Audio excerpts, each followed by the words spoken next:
I never expected that at 66 years old, I'd lose my hearing completely. But that's exactly what happened to me 4 months ago after getting a really bad infection.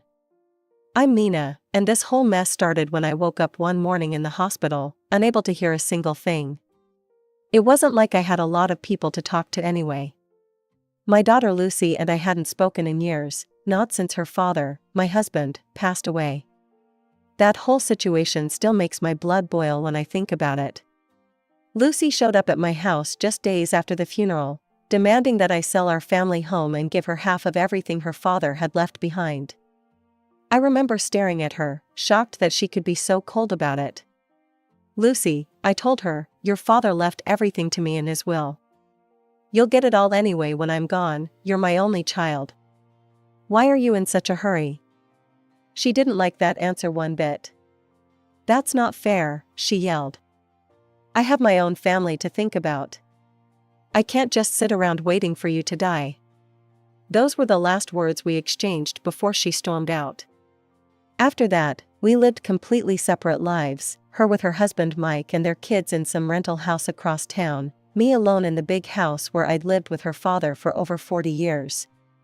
Then came the infection that took my hearing. I was lying in that hospital bed, feeling more alone than ever, when Lucy suddenly showed up in my room. She had a notepad with her, and I watched as she wrote something down and held it up for me to read. "Mom, you need someone to take care of you now. Let me help, please." Maybe it was the medication, or maybe it was just being tired of being alone, but I found myself nodding. Before I knew it, I invited her and her whole family to come live with me. Lucy, Mike, their 18-year-old daughter Drew, and 14-year-old Tom, they all moved out of their rental place and into my big country house. I even gave Lucy access to my bank account so she could handle all the bills and shopping, not just for me but for all of them. I figured it would be easier that way, since I couldn't hear anything anymore and going to stores or dealing with payment stuff had become a real challenge. The first few weeks of living together were strange, but Lucy really did stick to her word about taking care of me. Every morning, she'd go grocery shopping, making sure to get everything we needed. She'd cook 3 meals a day, clean the house from top to bottom, and never complained when I needed to go to yet another doctor's appointment. Those appointments became a regular part of our routine. Lucy would drive me to the clinic, wait with me in those uncomfortable plastic chairs, and help me communicate with the doctors. We'd gotten into a system where everyone wrote things down for me on notepads or their phones, and I'd respond by talking, probably too loudly, but nobody seemed to mind. I remember one particular appointment that changed everything. The doctor had been running all sorts of tests, and I was hopeful they'd finally have some good news. Instead, he wrote on his notepad, "I'm sorry, Mrs. Parker, but a hearing aid won't help in your case. We need to keep investigating the root cause of your deafness before we can work on restoring your hearing." I must have stared at that note for 5 solid minutes. Lucy had to tap my shoulder to get my attention, probably worried about how still I'd become. But what could I say? It felt like someone had just slammed a door in my face. Back at home, we settled into our new way of communicating. The family would write notes to me about everything, what they wanted for dinner, when they were going out, if someone had called. I'd respond by talking, making sure to speak up so they could hear me clearly. It wasn't perfect, but we made it work.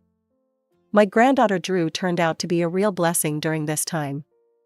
She noticed how bored I was getting and showed up in my room one day with her tablet. "Grandma," she wrote, "let me show you some cool apps I think you'll like." She spent hours teaching me how to use different programs, showing me how to download books, play games, and even watch movies with subtitles. I had to quit my job at the college, which was harder than I expected. I'd been teaching literature there for years, not because I needed the money. Thomas had left me more than comfortable with his inheritance, but because I loved it. Standing in front of those students, discussing great works of literature, watching their faces light up when they finally understood a complex passage, that was what got me out of bed in the morning. But you can't teach when you can't hear your students. I tried to convince myself I could make it work somehow, but deep down, I knew it was impossible. How could I lead discussions? How could I answer questions? How could I know if a student was struggling if I couldn't hear them trying to get my attention? So now my days are different. I spend most of my time reading books, both physical ones and ebooks on the tablet Drew gave me. I've discovered that the internet is a pretty amazing place when you have nothing but time on your hands.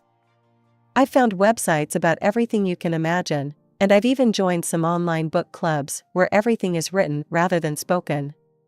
Living in silence makes you notice things you might have missed before. From my usual spot in the living room armchair, I had a front row seat to my family's daily life, even if I couldn't hear it. Lucy and Mike seemed to be getting along better than ever. I'd watch them in the kitchen during breakfast, heads close together, laughing over their coffee. Lucy would touch Mike's arm while they talked, and he'd smile at her in a way that reminded me of how Thomas used to look at me. Sometimes they'd catch me watching and wave, their faces breaking into warm smiles. The grandkids had settled into their routines too. Drew spent a lot of time in her room, studying or working on her photography projects. Tom was usually glued to his gaming console in the basement, only emerging for meals or when Lucy called him upstairs. It all looked so normal, perfect, even. But then I started noticing other things. Like the time I walked into the kitchen to get some tea, and Lucy and Mike were having what looked like an intense conversation. When they saw me, they both smiled broadly, too broadly, but their eyes met over my head in a way that made me uncomfortable. Or how sometimes, when they thought I wasn't looking, they'd exchange these knowing smirks while glancing in my direction. I tried to shake it off. After all, why would they be mocking me? Lucy was taking such good care of me, cooking my favorite meals, keeping my room spotless, making sure I took all my medications on time. And Mike had been nothing but helpful, fixing things around the house and even installing some new safety features in my bathroom. But those looks, those smiles, they kept nagging at me. The way their expressions would shift when they thought I wasn't watching. The quick glances they'd exchange when I'd ask them to write something down for me. The way their smiles never quite reached their eyes when they were directed at me. Stop it, I'd scold myself. You're just bitter because you can't hear. You're imagining conspiracies because you're frustrated with your situation. They're your family, they love you.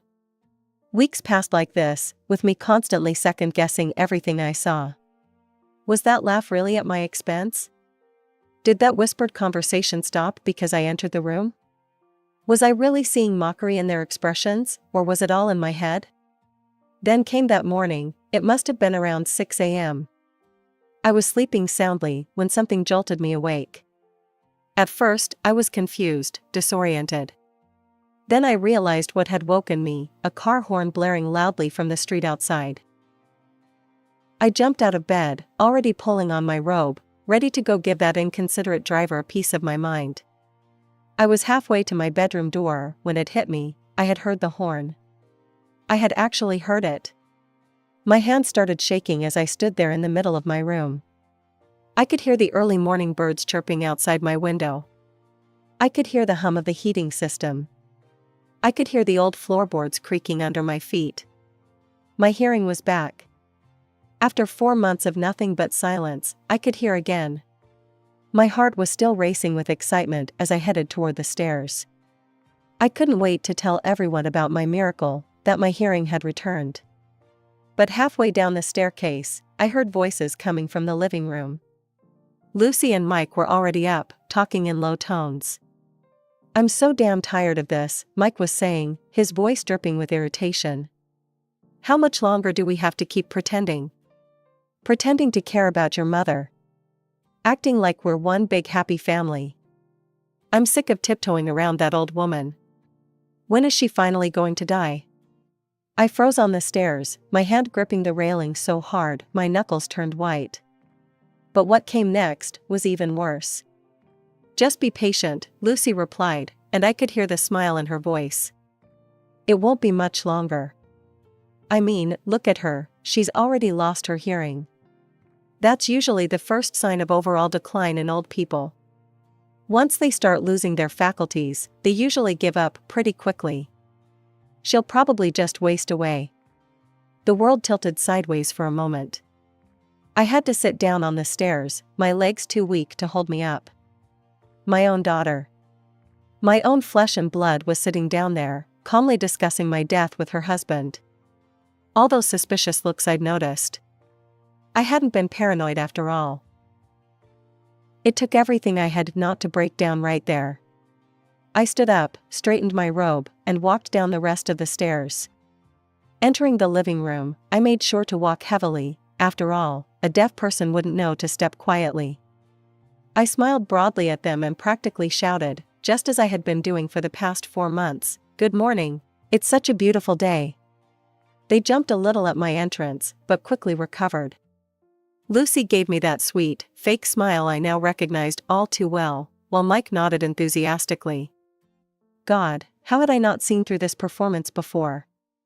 That afternoon, I dug out my old phone from the drawer and figured out how to use it as a voice recorder. I wasn't sure what I would do with the recordings yet, but I knew I needed evidence. Every morning after that, I'd slip the phone into the pocket of my house dress and let it record everything. The things I heard over the next few days made me sick to my stomach. It wasn't just Lucy and Mike, even my grandson Tom was in on it. He'd come home from school, look right at me sitting in my chair, and ask loudly, "Hey, is the deaf old lady still alive?" Lucy and Mike would laugh like it was the funniest joke they'd ever heard. "Yes, son," Mike would say, chuckling. "Unfortunately, she's still kicking." "God, she's so annoying," Tom would complain, rolling his eyes. "Everything has to be written down or gestured. It's infuriating. Can't she just figure things out on her own?" And through it all, they'd smile at me. Sweet, caring smiles. Patient smiles. Loving smiles. They'd write me little notes asking if I needed anything, if I was comfortable, if I wanted a cup of tea. And all the while, they were waiting for me to die. Thank God for Drew. In the middle of all this ugliness, my granddaughter was the only pure thing left in my life. While everyone else in the house was putting on an act, Drew's kindness was real. I could hear it now in her voice, see it in her actions, and feel it in her genuine concern for me. Every few days, she'd knock on my door with a new book tucked under her arm. "Grandma," she'd write in her notebook, "I saw this at the bookstore and thought of you. It's about a woman traveling through Europe in the 1920s. I know you love historical stories." She was right, I did love them. And I loved how she actually paid attention to what I enjoyed, unlike her mother who just pretended to care. Drew would sit with me for hours, showing me her photography projects on her laptop. She had real talent, capturing moments that told entire stories in a single frame. I could hear her voice now when she shared these things with me, full of passion and enthusiasm, but I kept up my act of reading her notes and responding in my too loud voice. It broke my heart a little to pretend with her, the only honest person in this house, but I couldn't risk the others finding out.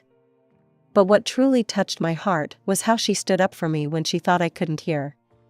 One evening, I was in my room when voices rose from the hallway outside my door. "Mom, you need to stop talking about Grandma like that," Drew was saying, her voice firm. "She deserves better. She's not just some burden we're waiting to get rid of." "Oh, honey, mind your own business," Lucy dismissed her. "Go to your room and stop interfering in things that don't concern you." I heard Drew storm off, her footsteps heavy with teenage indignation. Through my window, I could see her walk to the garden bench where she always went when she was upset. She sat there, wiping tears from her eyes, and I wished I could tell her how proud I was of her, how grateful I was for her defense of me. It was strange how Drew had turned out so different from her mother. Where Lucy was calculating and cold, Drew was warm and genuine. Where Lucy saw me as a burden to be endured, Drew saw me as a person to be cherished. Sometimes I caught myself studying her face, trying to find traces of the kind young woman Lucy had once been, before money and greed had poisoned her heart. Having Drew in my corner made the whole situation a little more bearable. Yes, I was living in a house full of people who were waiting for me to die, but at least I had one ally. One person who saw me as more than just an inconvenience or a source of inheritance. One person who actually cared. It's amazing how people will say anything in front of someone they think can't hear them.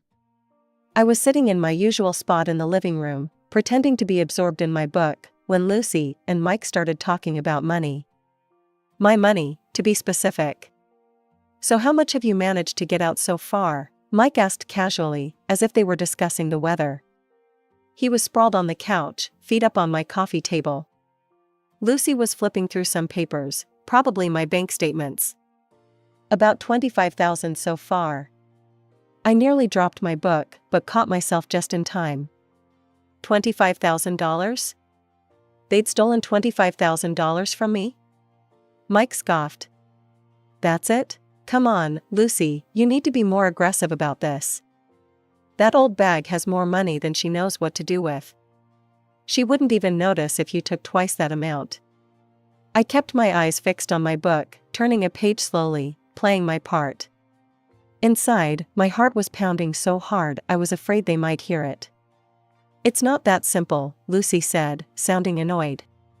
"Mom has alerts set up on her account for large withdrawals and transfers. If we go over certain amounts, she'll get notifications. She may be deaf, but unfortunately, she's not blind. We have to be careful." "Yeah," Mike sighed heavily. "It's really a shame she's not blind too. That would make things so much easier." I had to fight to keep my hands from shaking. My own daughter and her husband, sitting there discussing how convenient it would be if I was not just deaf, but blind as well. I wondered if there was any limit to their cruelty. Later that same day, I was pretending to nap in my chair near the kitchen when I heard them at it again. The recorder in my pocket was catching every word. "I noticed you'd been buying those fancy organic steaks," Mike was saying. "And that expensive wine. Isn't it too posh for your mother?" Lucy laughed, that fake, tinkling laugh she'd perfected over the years. "Oh please, I buy all the good stuff for us and get her the cheapest things I can find. Generic brands, marked down meat, whatever's on clearance. She can't taste the difference anyway, she's so grateful just to have someone cooking for her." They both turned to look at me then, and I could feel their eyes on me as I pretended to sleep. They started laughing, not even trying to be quiet about it. After all, why bother being quiet around a deaf woman? "Look at her," Lucy snickered. "Sleeping like a baby, no idea we're eating filet mignon while she gets discount hamburger." "At least she's getting something to eat," Mike chuckled. "Better than what she deserves." I kept my breathing steady, my face relaxed, while my stomach churned with disgust. The worst part wasn't even the money. It wasn't the cheap food or the theft or the deception.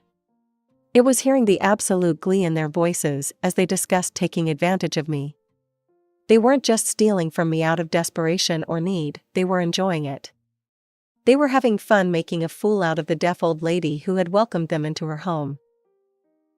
3 weeks before my birthday, Lucy handed me a note during breakfast. Her handwriting was extra neat, like she'd taken special care with it. "Mom, I want to throw you a big birthday party. We'll invite all your friends and relatives. You deserve to be celebrated." I smiled and nodded enthusiastically, shouting my reply as usual, "That sounds wonderful, dear. How thoughtful of you." But I knew better now. This wasn't about celebrating me, this was about putting on a show. Lucy wanted witnesses to her devoted daughter act. Maybe she was trying to establish herself as the caring daughter in front of everyone, or maybe she wanted to demonstrate what a burden I was and how nobly she was handling it. The preparations went into full swing. Lucy made dozens of phone calls, which I could now hear perfectly, inviting people and arranging everything. She ordered expensive catering, hired decorators, and even got a professional photographer. Nothing but the best for her dear old mom's birthday. The day of the party arrived, and our house filled with relatives and old friends I hadn't seen in years. Some of them looked uncomfortable writing notes to communicate with me, but they made the effort. All the while, Lucy fluttered around like the perfect hostess, the devoted daughter. "Mom has been such an inspiration," she told everyone, her voice thick with fake emotion. "Taking care of her isn't a burden at all, it's a privilege. After all she's done for me, this is the least I can do." I sat there in my place of honor, smiling and nodding, playing my role as the grateful deaf mother. Inside, I was counting down the minutes until I could end this charade. Then Tom, my grandson, dimmed the lights and started a slideshow he'd prepared. Photos of our happy family filled the wall, Lucy helping me in the garden, Mike reading to me, something he'd never actually done, Tom and Drew sitting with me on the porch. Each photo was perfectly staged, and each one had sappy captions like "Love knows no bounds" and "Family is forever" superimposed over them. I could hear the ahs and sniffles from the guests as they watched. My cousin Patricia wiped away tears, saying how wonderful it was to see a family so devoted to each other. My old college friend Martha kept patting Lucy's hand, telling her what an amazing daughter she was. The slideshow ended with a photo of all of us together, looking like the perfect loving family, with the words "We love you, Grandma," sparkling across the screen. That was when I decided I'd had enough. I stood up slowly, my recorder still safely tucked in my pocket, containing weeks of evidence of their true nature. The room quieted as everyone turned to look at me, probably expecting some kind of emotional thank you speech. "I have something important to tell all of you," I said, my voice clear and steady. No more shouting, no more exaggerated gestures. I'd been able to hear for the past 6 weeks. The silence that followed was deafening. Lucy's face turned the color of sour milk. Mike looked like he'd been punched in the gut. Tom froze with his hand still on the laptop, his mouth hanging open. Before anyone could recover from my announcement, I reached into my pocket and pulled out my phone. "And I have proof of everything," I said, pressing play. The room filled with Lucy's voice. "It won't be much longer. That old woman will give up soon enough." Then Mike, "How much have you taken so far?" 25,000? "That's nothing, take more." Tom's cruel joke echoed through the speakers. "Hey, is the deaf old lady still alive?" The recordings went on and on. Every nasty comment, every cruel joke, every conversation about stealing my money, all of it played out in front of our stunned audience. Some of my friends covered their mouths in horror. Others just stared at Lucy and her family with disgust. I turned to my cousin Robert, who'd been a lawyer for 30 years. "Robert, I'd like to retain your services. I want to press charges against my daughter and her husband for elder abuse and financial fraud." Robert stood up immediately, his face hard with anger. "It would be my pleasure, Nina. And I'll do it pro bono. What they've done is despicable." Lucy jumped up, her face streaked with tears. "Mom, please. You're taking everything out of context. We were just joking around. We didn't mean." "Get out." My voice was quiet but firm. "Get out of my house right now. All of you. Take your things and leave." They left that night, Lucy still crying, Mike silent and seething, Tom skulking behind them like the coward he was. Only Drew stayed behind, holding my hand through it all. A week later, Lucy transferred back every penny she'd stolen, all $25,000. I suspect Robert's threats of legal action had something to do with it. I decided not to sue after all. Not because I forgave them, but because I wanted them out of my life completely. A lawsuit would have meant months or years of dealing with them through the courts. Instead, I went to my lawyer and had my will changed. I made it official that Lucy was completely cut out. She wouldn't get a single penny after my death. I made sure all our relatives and friends knew about it too. No one blamed me, they'd all heard the recordings. As for Tom, I couldn't bring myself to forgive him either. Some people told me I should cut him some slack, because he was only 14, but I disagreed. 14 is old enough to know right from wrong. 14 is old enough to understand that wishing death on your grandmother isn't a joke. Some of the things he said about me were worse than what came out of the adults' mouths. But Drew, my sweet Drew, turned out to be my saving grace. When she got accepted to Berkeley, I paid her tuition in full. She moved into the dorms, far away from her toxic parents, and she comes to visit me every weekend she can. We spend hours talking about her photography projects, her classes, her dreams for the future. Yesterday, I finalized my new will. Everything I own, the house, the savings, all of it, will go to Drew when I'm gone. She's the only one who showed me real love, the only one who defended me even when she thought I couldn't hear her. She's the one who deserves it. You know, it's funny. Lucy spent years scheming to get her hands on my money, and all she had to do was be a decent human being. If she'd shown me just a fraction of the genuine love that Drew did, she would have inherited everything anyway. I may have lost a daughter, but I gained something more valuable, the truth. And in Drew, I found the kind of family I always wanted, one based on real love, not greed and deceit.